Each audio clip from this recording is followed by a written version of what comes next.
It's time to defund the bishops and their unholy alliance with the Democratic Communist Party. Join us in Washington, D.C., or watch our live coverage July 20th, 12:30 p.m. Eastern Time. The cradle of Catholicism is nearly empty as Italy becomes a post-Christian country.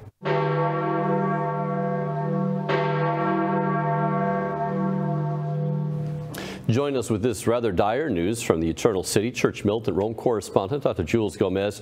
Jules, stats are showing Italy is now a post-Christian country. This is kind of rather shocking news from Rome. What are the actual figures? Brad, there's a heat wave breaking out all over Italy, but it is the Roman Catholic Church in Italy that is really melting down. The figures are catastrophic.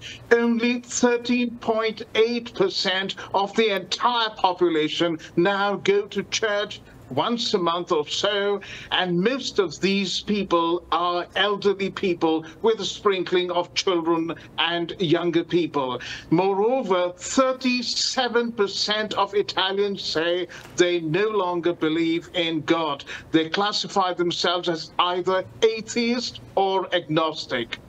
So what about those who still go to church? What sort of Catholic faith do they profess?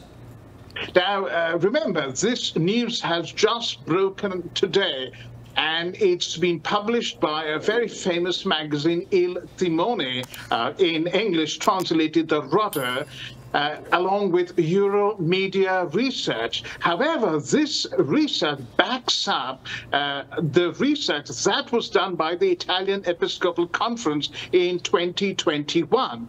So what does this say about the faith of those who actually go to church? Among those who declare themselves faithful Catholics, we're talking about 13.8%. Among these 13.8%, only 33% go to confession at least once a year, while 32% say they don't know the real meaning of the Eucharist. Less than 6 out of 10 say they don't know what confession is. And on ethical issues, from abortion to same-sex marriage, the research says that these so-called practicing Catholics have a de facto secularized version of these ethical issues.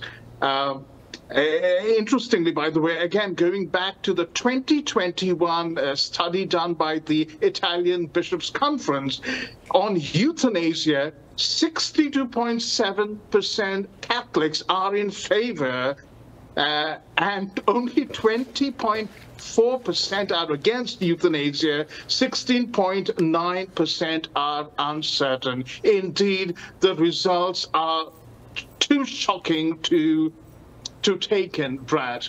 Yeah, I think that all that boiled down to what I saw was something like 13% or so. When you get done, percentage of Catholics who actually believe all the teaching, go to Mass every day, every Sunday, and are actually, professing the true belief in the Catholic faith. It's something like 13% at most in Italy have that, according to this study. Now, we've seen millions of Catholics in Latin America lost to evangelicals and Pentecostals. Is this a phenomenon repeated in Italy now? But by the way, to come back, out of these 13.8%, those who actually believe the teachings of the magisterium would hardly be 3%. Now, in terms of the massive exodus from the Catholic Church to evangelical and Pentecostal denominations in Latin America, we haven't seen anything like it yet. And I'm using the word yet because I've been talking to many evangelical and Pentecostal pastors who are watching the Catholic Church in meltdown and who are poised to, to take over and to evangelize these people who basically are believing nothing now. So there are hundreds of such evangelical churches, so far small, some about, 1,000, 3,000. But again, they are actively evangelizing, whereas the word evangelization virtually does not exist in the Catholic Church.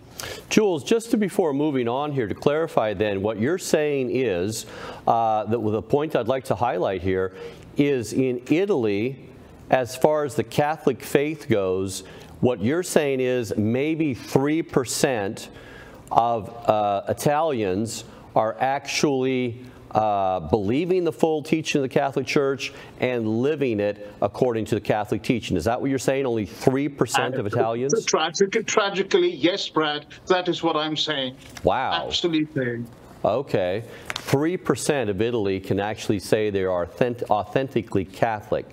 Wow. Okay. A significant number of cradle Catholics are also converting to pagan religions. What do you know about this, Jules?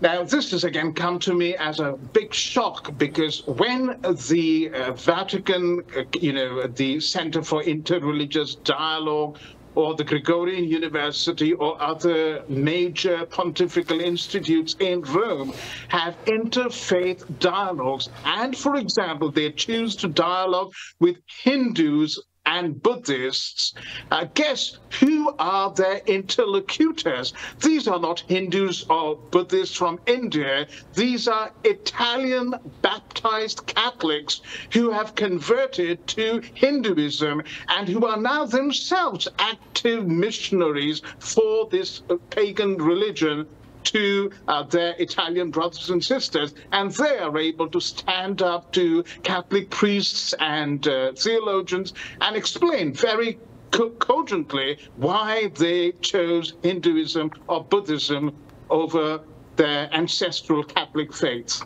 Jules, this whole jettisoning of Catholicism, this whole loss of the Catholic faith, is this being reflected in the vocations to the priesthood and religious life, as far as you can tell?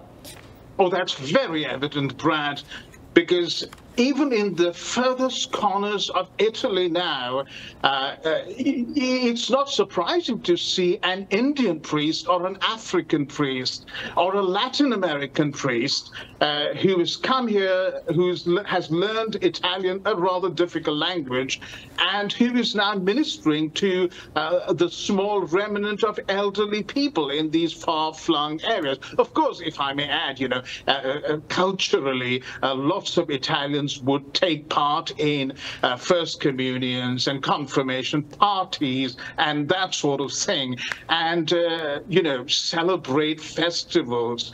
So it's not like Britain, where even cultural Christianity has been jettisoned. But don't let that fool you. We're talking about authentic Catholicism here, or at least a semblance of practicing Catholicism. That is virtually non-existent. And yes, there is no effort, again, to actively engage with young people and talk to them about the priesthood. Again, you look at the convents, the old nuns, and there are hardly any young faces. In fact, more women are converting to Islam. We've seen many, many young women take on the Islamic veil rather than the veil of the sisterhood, or the veil of the nuns. Jules, can you speak a little bit more about the most important reasons why Italians are abandoning the faith of their ancestors? Well, people on the ground tell me a number of reasons. First of all, primarily, most importantly, the masses, the services here will, are so boring that virtually nothing exists. There is no serious preaching. The Eucharist is not celebrated with a reverence. There is no pastoral care, no catechesis, no teaching, no evangelization. And people are just not interested in going there anymore. On the contrary, people tell me if you go to an evangelical church with 10 people there, and I'm serious, you have a high-quality pianist. The pastor is very interested in your affairs. There's reasonably good preaching, and they are doing evangelization. So young people, just don't want to go to church. And that is, again, if I may use this word again, it is a huge tragedy. And yet Christ still appears when the Mass is valid. They should have a neon sign, Christ now appearing in this boring church. Has the church, Jules, recognized the need to do missionary work and evangelize the lost? This is probably the saddest part of today's Rome Dispatch, Brad. Because, for example, there are huge waves of migrants waiting to hear the gospel. And you see one group that I have been relating to are the Bangladeshi Muslims. But some of them have turned to Christianity through evangelical groups. And they are now going along with American evangelical missionaries, missionaries from Latin America, Brazil, etc., and they are going and reaching out to these migrants, Muslim migrants, for example, but the church is doing absolutely nothing, including the traditionalists, by the way. I have spoken to the traditionalists, asked them what evangelization they do, and I just get an empty stare. They are simply not interested in evangelizing the lost. You probably don't want to be accused of proselytizing. You've previously cited research, Jules, about what causes churches to grow or to die. Can you remind our viewers about this research? Now, this is an academic study by a very prominent sociologist, a Canadian sociologist, David Haskell, from Wilfrid Laurier University. It's cited widely because he not only builds up, the research was done in 2016, but Haskell builds up on research dating from 1972. And it's also supported by other eminent sociologists like Rodney Stark. And Haskell looked at 22 Protestant churches, and what he discovered was that the more conservative a church is theologically, the more it preaches the Bible and teaches the Bible and does evangelization, but also is morally orthodox, that those churches grow. The more churches give up on traditional Christianity, moral orthodoxy, those churches are bound to die. And it seems like, I mean, these are secular studies, but and they have been proved to be right. But the Italian bishops don't seem to be waking up.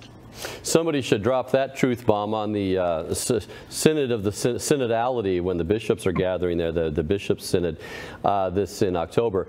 Jules, finally, what can you tell us from your lived experience in Italy of the faith practiced and about church life? Now, I live in a fairly, suburban part of Rome. And on my street, I know most of the people on my street, nobody goes to church except one couple living just opposite me. Nobody goes to church on a Sunday morning. There's one gentleman down the road who goes to an evangelical church. I talk to a lot of people, some of them evangelicals. They say that their wives, their children were baptized Catholics, but they just don't bother going to Mass or practicing the faith anymore. You will see more and more migrants, people from the Philippines, from India, in Catholic churches rather than indigenous Italians.